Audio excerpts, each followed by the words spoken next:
Glenn Beck commented on the Food Network's firing of Paula Deen. Last week, we talked about Paula Deen admitting to these racist comments that she had made, and the video went crazy on YouTube. It's got close to 500,000 views now. This week, we reported that Paula Deen's contract won't be renewed by the Food Network, and that by the end of the month, which is just a few days away at this point, by the end of the month, Food Network will pull her programming off of the air. Glenn Beck is suffering from the same complete lack of understanding of what the First Amendment means. He says that dropping Paula Deen is McCarthyism. He delivered this speech on his program while wearing a Boy Scout uniform. Glenn Beck dressed like a Boy Scout. Things getting very, very bizarre over there. Let's listen to what he had to say, then we'll comment. Oh, but you don't either. If America Hold on, ends let me up actually back deciding it that up there. Paula Deen could very well be a racist. I don't know. But you don't either. Let's stop it right there. You kind of do. She admitted to saying all that racist stuff. She's on video saying how sad it was when some family member lost his 30 slaves because they were freed.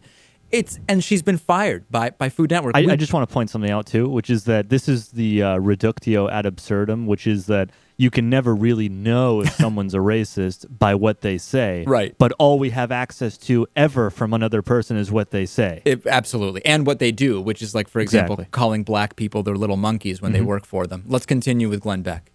If America ends up deciding that she's a racist, you know what? Then they're not going to watch her show, and she'll go away anyway. Yeah. Instead, the Food Network caved and contributed to the growing un-American atmosphere of fear and silence. Hello, Joseph McCarthy. We're here, gang. We need more speech, not less speech. And what the liberals who join in the boycotts of conservatives like me don't understand is you will be next.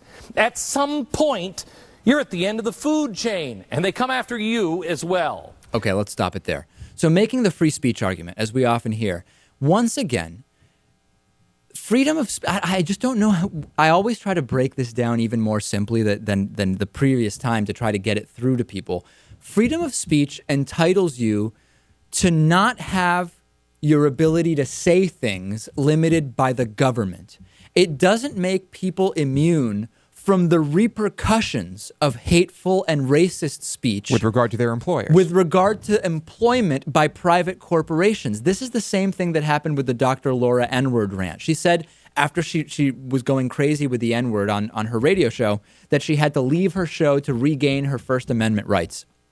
She said something offensive. In other words, her speech was not limited by the government. And then people were so offended by it that they didn't want to listen to her, and it was no longer advantageous for her employer to keep her on. So and also they didn't even fire her. She decided to leave. In what way is that the government limiting someone's speech? I agree. Yeah, go ahead, Louis. Yeah. It's like this. It's like if I'm bartending and you come up to the bar. Yeah.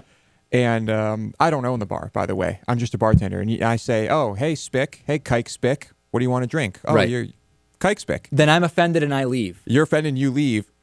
And my boss can't fire me for that? Right. That's what Glenn Beck is saying. It doesn't make any sense. Because that's first right? No.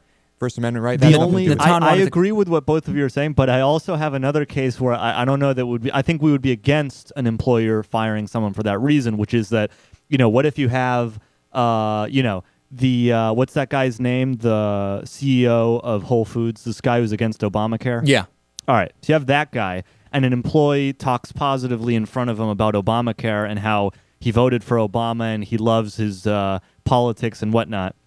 And then they fire him for simply holding those beliefs.